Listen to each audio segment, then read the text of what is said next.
Imagine you're running flat out on a treadmill. Your heart's racing, you're exhausted, but the view never changes. You're stuck in that same spot. That's what the dream of financial security feels like for many right now in Australia. The Great Australian Dream is turning into the Great Australian Fun Run, where you're stuck on the wealth treadmill forever. And that's not the worst part, in my opinion. Everyone around us is pretending that this is normal. Politicians talk about economic strength. Our banks are the most profitable in the world as a measure of GDP.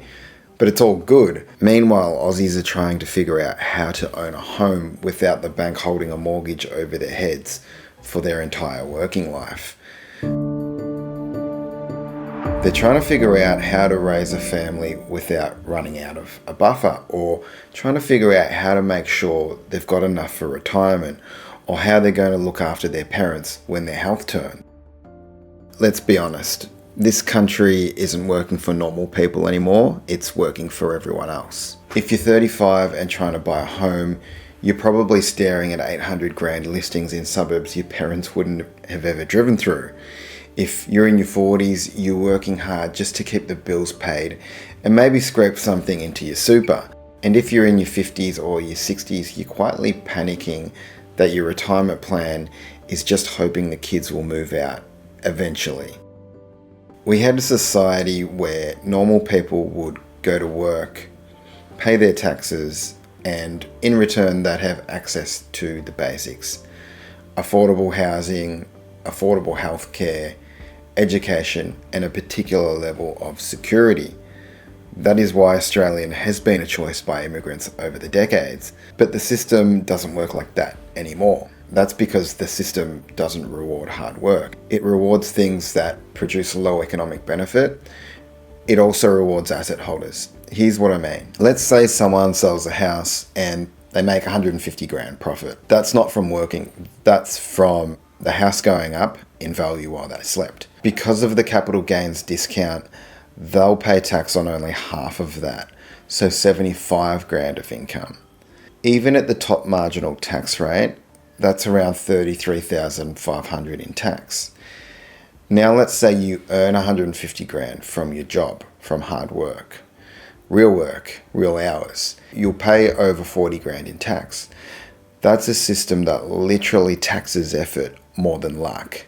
So if you've ever looked around and thought, this feels harder than it should be, you're not imagining it. This country has built a machine that is quietly punishing workers and quietly rewarding owners. So what do? First, you understand the world you're living in. Here's 3 things you need to know about this environment. Once you see them clearly, your next steps become obvious. Firstly, the wealth gap is at the root of nearly every major issue here. Housing, immigration, social division, it all ties back to wealth inequality. Property isn't going to become more affordable. The second thing is that the wealth gap is about to accelerate.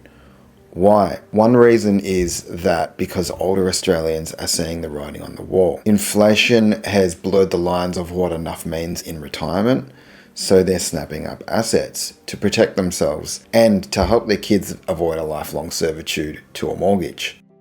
And thirdly, the system rewards asset holders and punishes everyone else. The problem with welfare is that it only helps someone right now if the government are consistently spending more than what they earn. They don't tell you about the inflation that welfare is going to create, and that's the invisible hand that's pushing these people down. We are slowly becoming a social state that says we care more about the individual, but the structure clearly doesn't. It cares about capital, about people who already have assets. So what should you do? That depends on your situation, but there are 3 broad groups, and here's what matters for each of them. The first group is younger Australians trying to get onto the ladder. The priority is asset ownership, getting into your first home. The earlier you do that, the more options you'll have. The second group of people are people in their 30s and 40s, millennials. They're managing larger mortgages. The goal here is to reduce debt aggressively, because today's house prices means that you're carrying more debt than what the generation before you ever did. And the third group are older Australians. Let's say their 50s and their 60s, and they're balancing kids still at home, maybe some leftover debt, and now with retirement on the horizon. The one thing that ties all of this together, you need to care about asset ownership, but without the kind of debt that traps you. Because we're seeing right now in census data, and it's clear, the number of Australians who own their home outright between 45 and 65 is dropping year after year. And if you don't own your own home, everything else gets harder.